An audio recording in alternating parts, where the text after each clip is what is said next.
Local organization that will deliver toys to kids for Christmas, but we'll tell you why the need is greater this year. Records and records. St. Louis City Police are investigating a police-involved shooting here in the Bevo neighborhood. I'll tell you how things unfolded. More lockdowns are going in place as COVID-19 cases rage across the country. I'm Christina Coleman in Los Angeles. I've got the details coming up. Clouds are on the move. The atmosphere is rolling, but does that mean winter precip for us? A breakthrough in Alzheimer's research, and it happened right here in St. Louis. What it could mean to patients and their families. It was just last week this young man was on a ventilator at St. Louis Children's Hospital. Wait till you see the welcome home he received today. A North County School District says their school officials made the wrong decision in bringing kids back to the classroom. They call us to spotlight their concerns on You Paid For It. First on Fox, the Moline Acres Police Department asking for prayers after one of its sergeants died in the line of duty. Tonight, we learn what led up to that tragedy, and Fox News' Sarah Barker live with where the investigation goes from here. Sarah. Sergeant Herschel Turner served as a police officer for 22 years, and those last 7 years were spent right here in Moline Acres. Sergeant Turner honorably served the city of Moline Acres since 2015. Sergeant Herschel Turner, a husband, a dad of 3 daughters, and a police officer serving North County for 22 years, died in what's being called a freak accident. He served the city proudly. He was a perfect attendance type officer. He loved his job. He did it well. Sergeant Turner stopped to help a Bellefontaine officer with a traffic stop around 12:30 a.m. Saturday on Chambers Road right near Lance Drive, which is right on the border for both jurisdictions. During that, another Bellefontaine officer was on a pursuit with a stolen vehicle. That suspect drove over the hill on Chambers Road and crashed into a Moline Acres police car. The Bellefontaine officer following swerved to avoid that crash and instead hit Sergeant Turner on the sidewalk head on. It was just, he was doing his job. Sergeant Turner was taken to the hospital where he later died. His unfortunate death occurred while serving our community. He was an outstanding asset to the city of Moline Acres and the community. If anyone who knew him knew that he was getting his shirt off his back. He was that type of guy, that type of individual. Chief Moore says this is tragic for both departments, and he's been in contact with Bellefontaine's chief. His officers, as expected, shaken, so he'll be off a little time to get himself together. However long the chief said how long it takes to get him back to speed. But yes, it's devastating for both agencies. Chief Moore is urging people to obey law enforcement and says this could have been avoided if the driver of the stolen vehicle would have pulled over in the first place. Just be cooperative with law enforcement. When the officer tells you to do something, just comply and cooperate. Backstoppers is beginning to help the Turner family, but in the meantime, Chief Moore says the community can also help. Pray, and pray some more. Pray for the families, of both officers. And the chief also tells me that counseling will be available for everyone in the department. Live from Moline Acres, Sarah Barker, Fox 2 News. And certainly our thoughts and prayers are with that officer and his family. A burglary suspect shot and killed this morning in an officer-involved shooting in the Bevo neighborhood. Fox News' Michelle Medeiros hears from St. Louis Police Chief John Hayden about how that situation unfolded. You can see St. Louis police are still on the scene over here in the Bevo neighborhood after an officer-involved shooting. Chief John Hayden was out here as well. They put out information around 7 o'clock this morning saying what happened. They say the building in question was that brown brick one right next to that white building. They say it has a history of being burgled, and they say officers first heard a grinding or some sort of power tool noise when they arrived. They say an officer confronted 2 suspects. One of them charged at the officer with a screwdriver. The officer then fired shots at that person. That person died from their injuries. That person appears to be an adult white male. The officer that fired the shots is 39 years old, has been on the department for just under 13 years. Our Force Investigative Unit is conducting the investigation. The screwdriver that was held by the suspect has been recovered. Chief Hayden says the other man ran from the building while officers continued to search the area. At this point, they have not given a description of that person. Everything is still active, but again, we have officers were conducting a building search of this building. It does have a history of being burglarized. It is used as a storage facility. Chief John Hayden says this is a very fluid situation. They're still investigating the burglary along with the shooting. In Bevo, Michelle Medeiros reporting. A Fox 2 follow-up on yesterday morning's officer-involved shooting in Jennings. St. Louis County Police report 2 men now facing multiple charges in that incident that took place in Jennings. 25-year-old Collis Lee and David Steed are accused of robbing an O'Reilly Auto Parts store, injuring a store employee, and leading police on a chase that ended with one of the suspects being shot and wounded by police. Now to the latest numbers from the St. Louis Metropolitan Pandemic Task Force.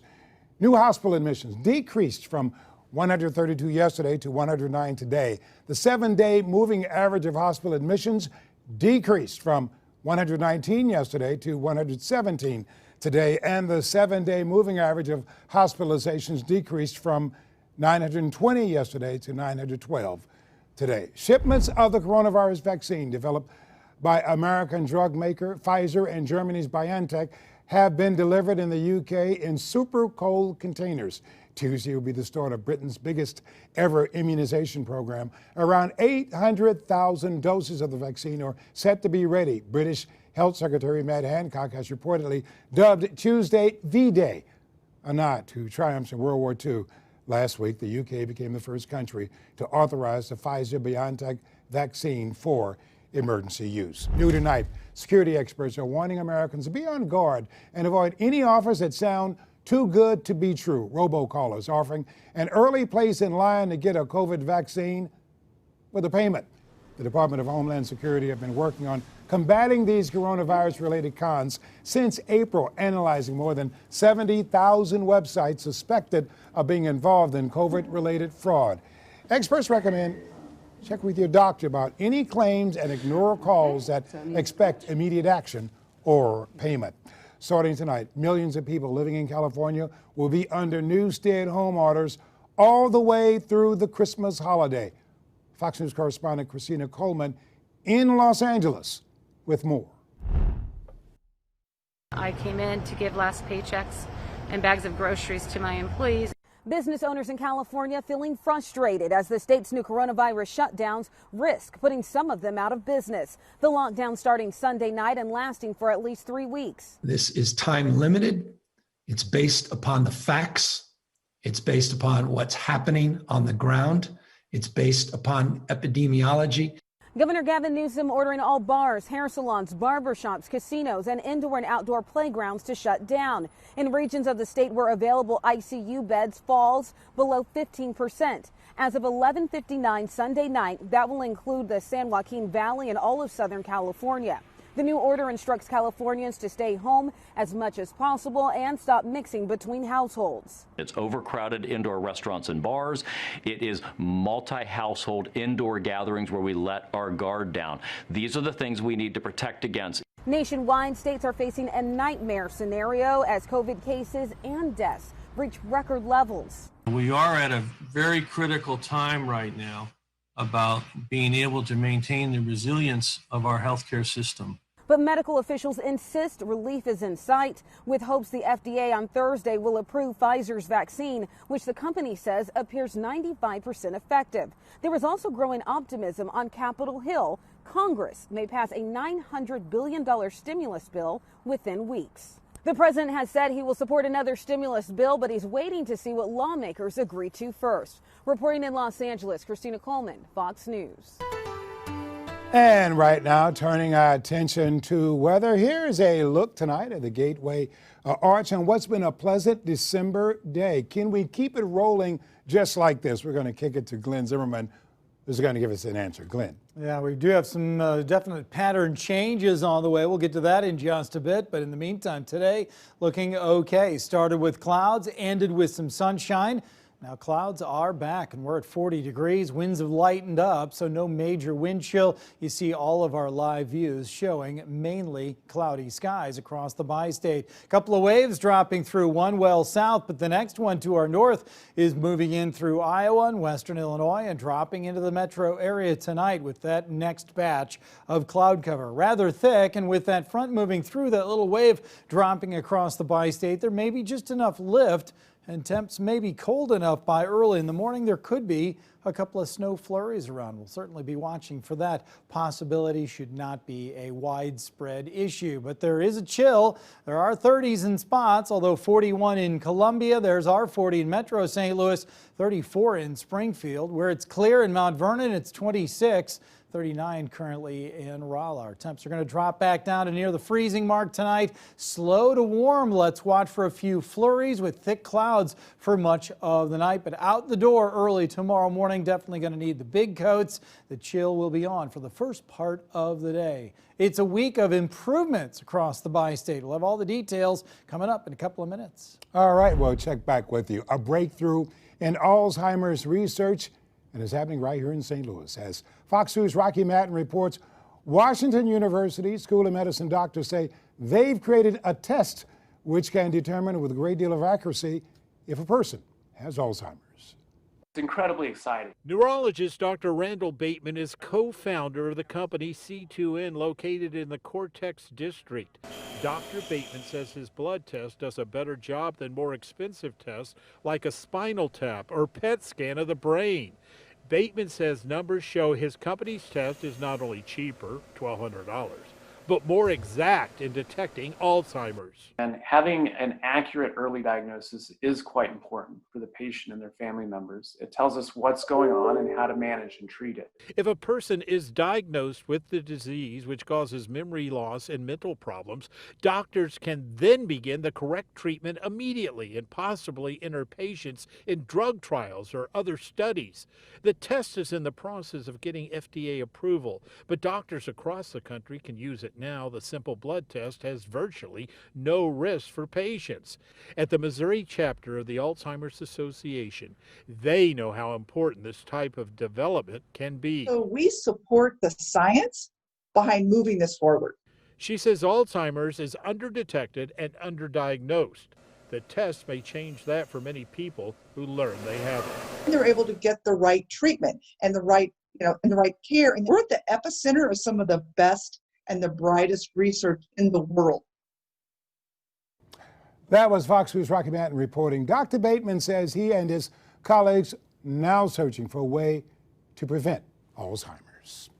Well, coming close to a compromise. Congressional leaders expressing optimism a new stimulus package for corona relief will finally make it out of Capitol Hill.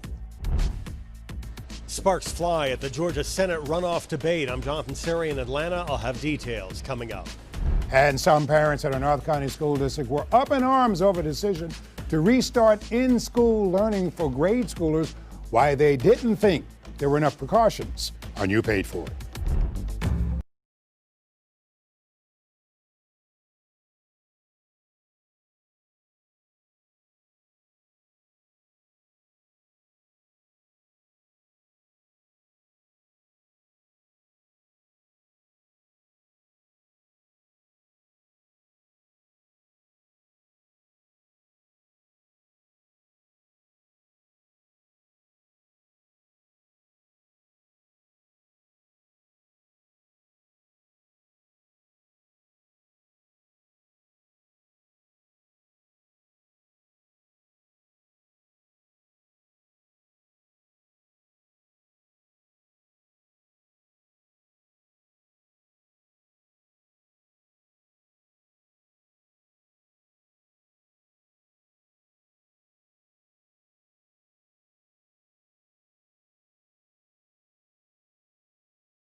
To hear more, listen to the podcast. Just search for Fox 2 St. Louis headlines.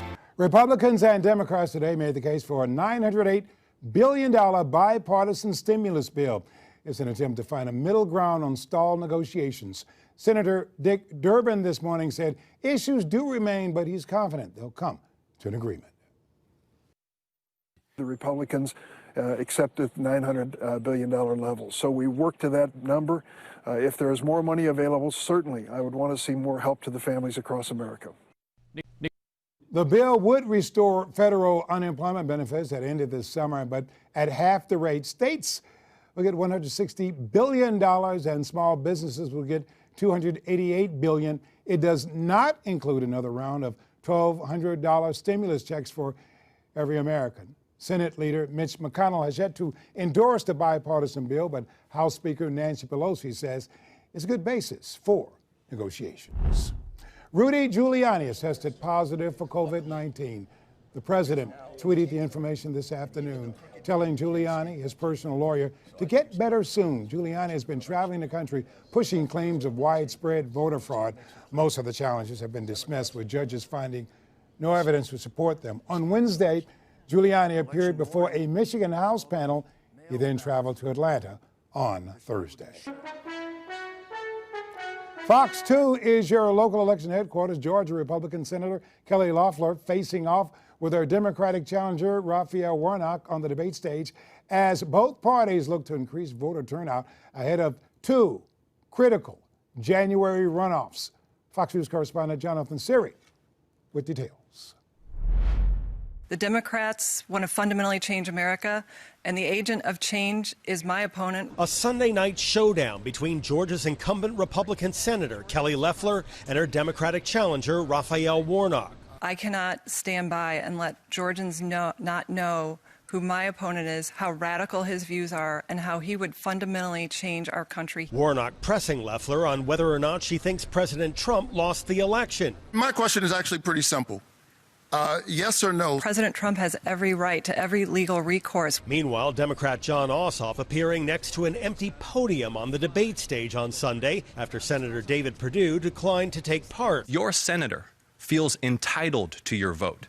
Your senator is refusing to answer questions and debate his opponent because he believes he shouldn't have to. The GOP has to hold on to both seats in order to retain its majority in the upper chamber. If Democrats win both races, that will lead to an even 50-50 split in the Senate, making Vice President-elect Kamala Harris the tiebreaker. On Saturday, President Trump campaigned for Perdue and Loeffler, urging supporters to hit the polls in droves. There's never been a case where a state has had this prominence on Senate races because they're never together. And this is something that's very important, and you have to get out and you have to vote. President-elect Biden says he will travel to Georgia to campaign with Warnock and Ossoff. In Atlanta, Jonathan Seri, Fox 2. Still ahead on Fox News at 9, a DeSoto family celebrates a moment they weren't sure would come. Why this young man's recent homecoming from the hospital after battling COVID-19 was special for the entire community. Pattern shift is on the way. Looks like some pretty good weather's on the move too, but will we pay the price in the 7-day outlook? After a half century, the Muni's long-term CEO and president has announced his retirement, the legacy he leaves behind.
In a Fox News follow-up this past week, a DeSoto teenager who was fighting for his life after testing positive for COVID received a homecoming fit for a hero. He also received a special visit from a St. Louis police officer who also survived COVID after being hospitalized. Fox News' Jeff Bernthal reports on the emotional ride home from the hospital.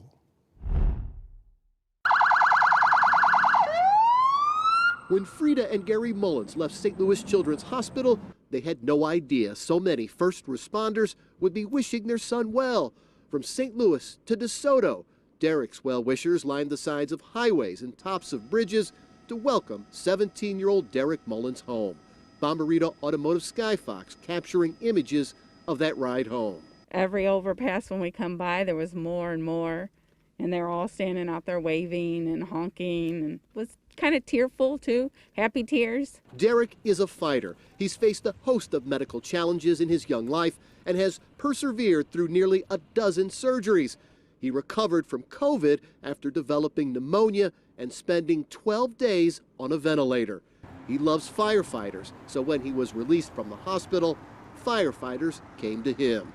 And remember the welcome St. Louis police officer Dave Tenorio received earlier this year after he recovered from COVID? That officer surprised Derek with some police pins and called the teen a hero for fighting through his illnesses. We're thinking the battle that he went through, and for him to say those things about our son was amazing. A family friend who helped orchestrate Derek's parade-like return home says Derek and his family deserve some happy tears. During this time when everything's so negative and, there's so much overwhelming stuff going on with this virus and everything else going on in the world, I think it's just nice to see some positive come out and seeing everybody pull together. The Mullins know others will go through what Derek endured. They hope everyone will take precautions and are so appreciative of the well wishes sent their way. That's what got us through. And the response from the community they call home. Oh, it was amazing. It was amazing. Reporting from DeSoto, Jeff Bernthal, Fox 2 News. And certainly all the best to both of them after overcoming COVID. Here's a live look from our Renewal by Andersen web camera. This is a look at Lindenwood on what has been actually a really nice day. It's been dry, a little chilly, but it's December. We expect that in December, don't we, Glenn? Sure, yes. Entering into the coldest time of the year over the next several weeks. So if we can get a day where we're normal or above, those are good temperatures for us this time of the year for sure. Clouds this morning, then some sun this afternoon. That bonus sun was great to see. Afternoon now, clouds are rolling back in. Check out the top temps around the Bi-State area. Really not too bad, although there was a little bit of a chill across part of the area. When you look above that line, north of the line that I've drawn there, you can see where temperatures were in the 40s and even 30s. Chicago high of only 37 degrees. But look at the 50s in spots. West Plains at 53 degrees, Springfield, Missouri 51. More warm air to our west, and all of this warm air over the next few days will start to push in our direction. Just enough of a pattern change that we start that warm up on Tuesday after just a few clouds around for tomorrow. So we're looking forward to the warmer temps on the way. A couple little systems dropping across the area tonight. One that's dropping to our south currently. It's well south of the metro area and moving away. That was the morning cloud cover.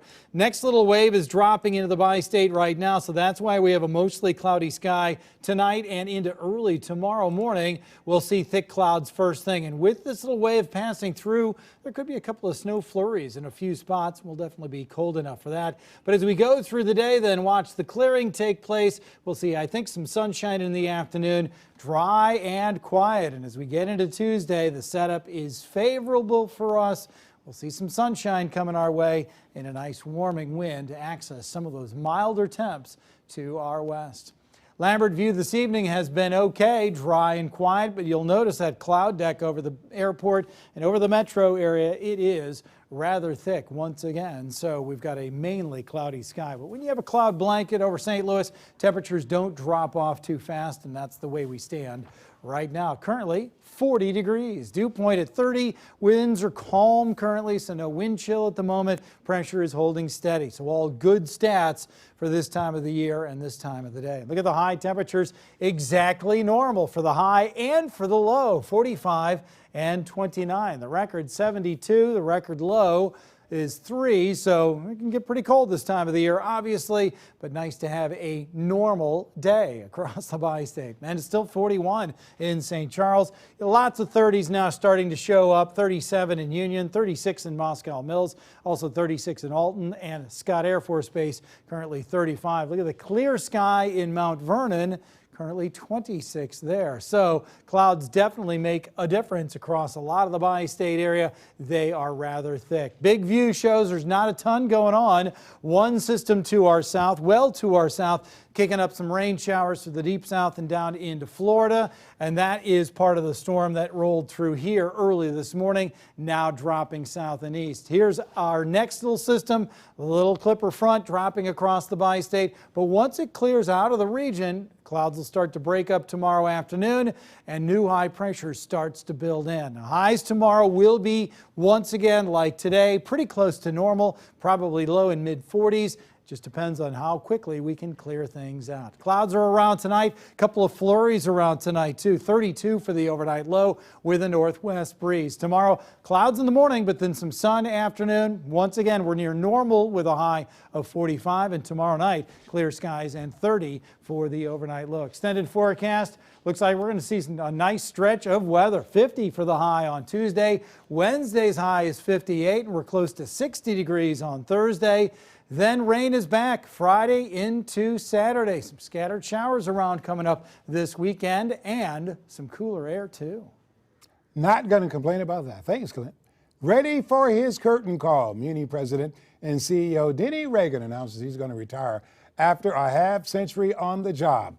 Fox News' Angela Huddy at the Muni with a look at his legacy. For more than 50 years, Denny Reagan has worked at the Muni, starting at age 16 as a picker on the cleanup crew. I've held a lot of jobs since then, assistant manager, director of operations, among other things. I was a dresser, a stage doorman. But then in 1991, I was fortunate enough to be named president and CEO. At age 68, he says now is the time to plan for him to step away, with retirement set for December 2021. He says it's the actors, crews, and designers that have kept him on the job. When you see the passion that they have and then the product that they put on that stage, it's something that gets in your blood, whether you've been there 1 year or 53 years. Successes include the Second Century Capital Campaign, which has built up the theater's endowment and funded major improvements. But the past year has been challenging, as the pandemic forced the theater to postpone its summer season for the first time in history. But I was extremely proud of the way our team really pulled it together. They rallied and did the virtual season, which was viewed by over 100,000 people. Actors and staff are happy for Reagan, but say the place just won't be the same. Denny's the first guy you see when you walk in for that first rehearsal. Audience members see him when they walk in. He's always there, Dapper Denny, man. New York-based actor Ben Davis has appeared in numerous Muni shows and says the capital improvements are a legacy Reagan can be proud of. Since I started there, the improvements in everything from production qualities to everything has improved. Lindsay Grabish, Muni Director of Audience Experience, says Reagan's influence goes above and beyond installing a love of theater. Without the guidance of Denny, I wouldn't not only be the employee and the coworker I wouldn't be the person I am today. And he has taught me, and I believe so many other people, is that hard work and loyalty is really what matters, and that'll get you so far. The staff and actors hope to send him off in COVID-free style next year. I'm so glad that he's going to be around for one summer, and fingers crossed we'll get this next summer in and send him off in the right way. Starting in January 2022, Reagan will assume the role as senior advisor to the Muni. The board of directors will work on selecting a replacement. Reporting in Forest Park, outside of the Muni Theater, I'm Angela Huddy. And Denny was also a genuinely nice guy. Parents in the North County School District none too happy when the district decided to resume in-school learning for grade schoolers, while the district was forced to backtrack. Next, and tonight you paid for it.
Some parents in the North County School District are not too happy about their school officials' handling of the COVID crisis. They call us after the district decides that their grade schoolers should return to the classroom. But under circumstances some parents didn't like one bit. Here's tonight's You Paid For It.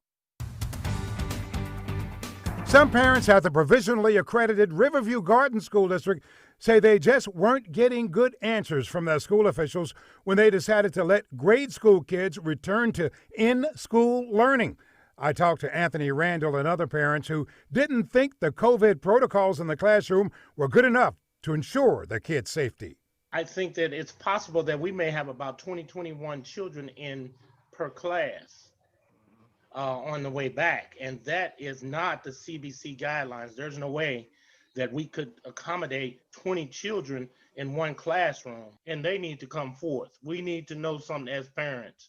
How are we going to keep our kids safe? How are we going to keep the teachers safe, the staff safe, even the parents when we'd have to go back and forth? First, I'll start with the COVID parent information and procedure that I received yesterday. And when I was read through it, they said that Riverview recognized that they cannot maintain a 6 feet distance in the classroom. But getting answers from the top man at the school district, not the easiest thing to do. The superintendent, Scott Spurgeon, refused to take my calls about parents' concerns when I tried to get information. On at least 2 occasions, I was told he was too busy to talk to me. The district's communications director told me in a phone call, "I'm going to have to take these questions to the superintendent and ask if he's available for an interview and ask him about the parent safety concerns." The superintendent never got back to me. But your PR man did tell me on the phone 21 kids in the classroom could be more or less. He added, "We are practicing social distancing to the extent possible." He further said in a statement, maintaining the health and safety of students and staff at Riverview Garden School District is our #1 priority. He says that included things like requiring masks and hand sanitizers in the classrooms. What do you think the school district should be doing that it's not doing? If they're not going to give the children what they need and be prepared and give the parents the proper warnings and everything, do 100% virtual, because no one can tell us how to keep our children safe better than we can. Parents may have been right to be concerned. A parent told us a teacher was exposed to COVID, telling me her child and the entire class was sent home under quarantine. The district wouldn't comment on that. But a little less than 3 weeks after bringing kids back to in-school, the district decided to abandon the idea and go back to all virtual once again. I talked to parent Anthony Randall about the new development. What's your reaction to the school district deciding to go all virtual now? I appreciate them going all virtual, but my reaction is why it took so long to make the decision, and why we as parents were not notified in what was going on, and it took so long for Riverview to decide. Have you been happy with how the superintendent has handled this? No. Well, I still haven't had any luck reaching the school superintendent, so I'm going to do something I haven't done in a long, long time. I'm going to give you an official a call, and of course that official is Riverview Garden School District Superintendent Scott Spurgeon. And here's a number, area code 314-869-2505. We'll also give you that number on our website, foxandnow.com, where you can leave your tips and tell me what you think. After all, you paid for it. And we'll be back in a moment.